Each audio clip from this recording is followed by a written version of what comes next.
What's going on, everybody? My name is Kyle Johnson, and welcome to the first ever episode of Patriot Backtalk. Now, some of you may know me, some of you may not. Let me try to just describe myself as quick as possible here. I'm a Christ follower, I'm a husband, father of three, I enjoy hunting, fishing, and golf, and I'm a fierce American patriot. Now, I've never done a podcast before, or even any kind of a talk show or anything like that on a platform like this. And I honestly wasn't really sure what I wanted to focus on when I first had this idea to share my thoughts and opinions in this way. But I knew that I wanted to make my voice heard. So let me start with a little bit about myself and why I believe more Americans, especially Christians, need to get involved in what's going on in our country right now. Now, I don't want this just to be my story time about my life, so I'm just going to sum this up as quick as I can. I met my wife Hannah in 2014. We got married in December of 2015. 2 years later, God blessed us with twin boys, and then a couple years after that, our daughter was born. We've been attending our local church. I've worked at an auto shop, done some construction, and now I'm working as an HVAC installer. So, it's a pretty typical American lifestyle. We, like a lot of Americans, we were both raised in families that were patriotic. We grew up shooting off fireworks and celebrating America on the 4th of July. But like many Americans our age, we began to take these freedoms and rights for granted.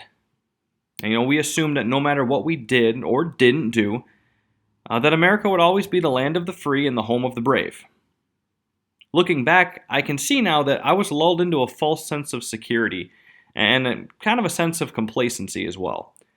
But things changed in November of 2020. First, however, I want to back up to 2016, Donald Trump versus Hillary Clinton. This was the first presidential election that my wife and I could vote in, and it was a very heated election. This was also the first time that I really started to realize the importance of electing the right officials to represent us in office. Now, when Donald Trump shocked most quote-unquote experts and won, it showed that the American people wanted leaders in Washington that loved America and stood up for the Constitution. And that's exactly what he did. He proceeded to spend the next 4 years calling out corruption at every level. And we got to see firsthand just how far this infestation had gone. He strengthened our borders, he demanded respect on the world stage, and for the first time in years, we began exporting energy. And we also built one of the best economies our nation had seen in years, despite the COVID situation that was going on. We were flying high as a country. The American dream was alive and well. Wages were up, prices of goods were down, and we appeared to be coasting to another 4 years of success in the upcoming 2020 election. Now, fast forward November 3rd, 2020. I remember watching in horror and confusion as the votes came in and the controversy started, and almost immediately things, they didn't really look right. But here I do want to be careful with my words. Because regardless of your opinion on what happened on November 3rd, 2020, the facts are this, and in this podcast, we're going to deal in facts. It was the most unusual and unsettling election in recent history, and possibly even American history. And I'm going to have another podcast coming up that will include the facts and the timeline of the election, the events leading up to January 6th, and then you can come to your own conclusion. However, despite everything that happened, right or wrong, Joe Biden was sworn in as the 46th President of the United States, and my outlook on the future there, it took a major hit. January 2021 marked a change in how my wife and I viewed the world around us. This was the point that we realized that we could no longer count on our leaders to uphold the Constitution and do what was best for the American people. And almost immediately, our fears were realized. Biden signed a flurry of executive orders that hurt families and our economy right away. And it really sent the ball rolling into the chaotic year that was 2021. Between killing the Keystone Pipeline jobs, which, by the way, he never replaced with the higher-paying union jobs like he promised.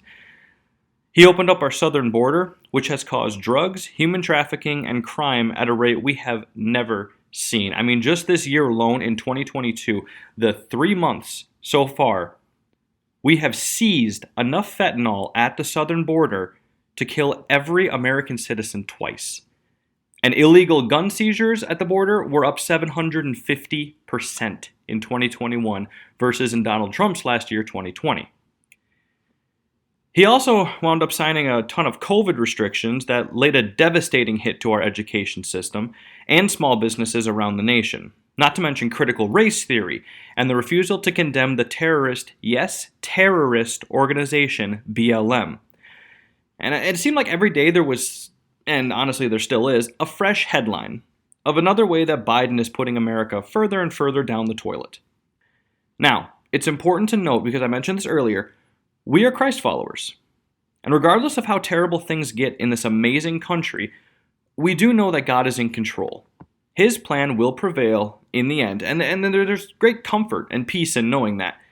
My vigor, my passion, and my patriotism will never overpower my desire to do God's will in my life. But around this time, I began to wonder, no one truly knows God's plan, both for ourselves and for our country. We all just have to do our best to accomplish God's will for our lives and listen to His prompting.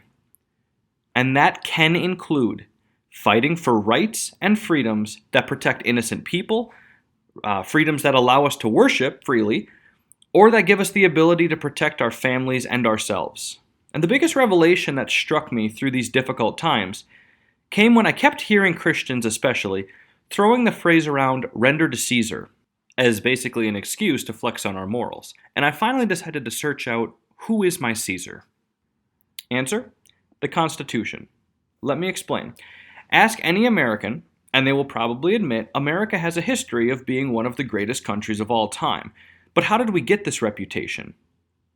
Well, we got it by having our guiding force and our final say in political and social issues always have to come back to this incredible document. And the brilliance behind it is the checks and the balances.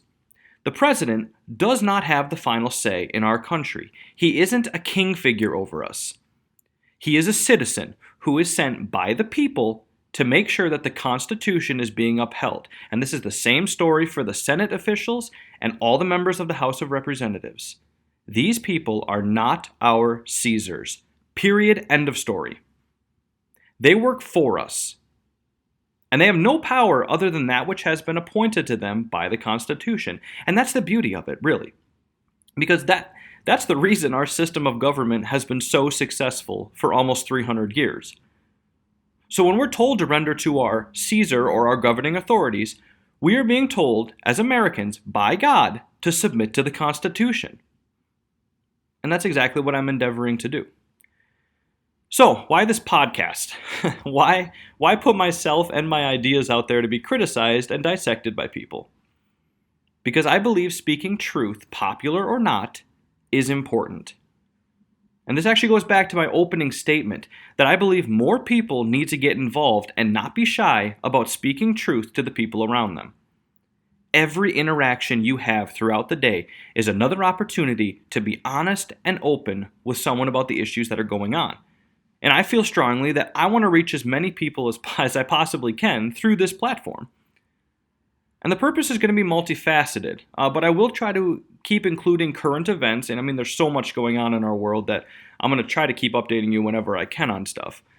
And we're going to be looking at these things going on through the lens of the Bible and through history, with the purpose of trying to avoid repeating mistakes. Now, I'm going to wrap this episode up with just a couple of final statements here. Liberals, you are not going to enjoy this podcast. I'm just being honest with you up front. You are not going to see eye to eye with me on pretty much anything because I am coming at every issue with facts and bouncing everything off the Constitution. No, this podcast is for the American-loving, hard-working, Christ-following, gun-shooting, truth-seeking men and women who want to know they are not alone. You are not alone. I hear you, and I'm encouraging you to stand up and get loud. Don't be afraid. Live boldly, and don't be ashamed of your patriotism. I'm really looking forward to hopefully hearing from some of you on things that you want me to try to research and cover in future episodes as well. And I will also try to keep you informed on my Facebook page and hopefully shortly my Truth Social account of any local events that you could attend that you'd be able to meet and have discussions with like-minded individuals. Because together I believe we can make our voices heard and make a difference on a local, state, and national level. God bless you all, and stay crazy. We'll talk soon.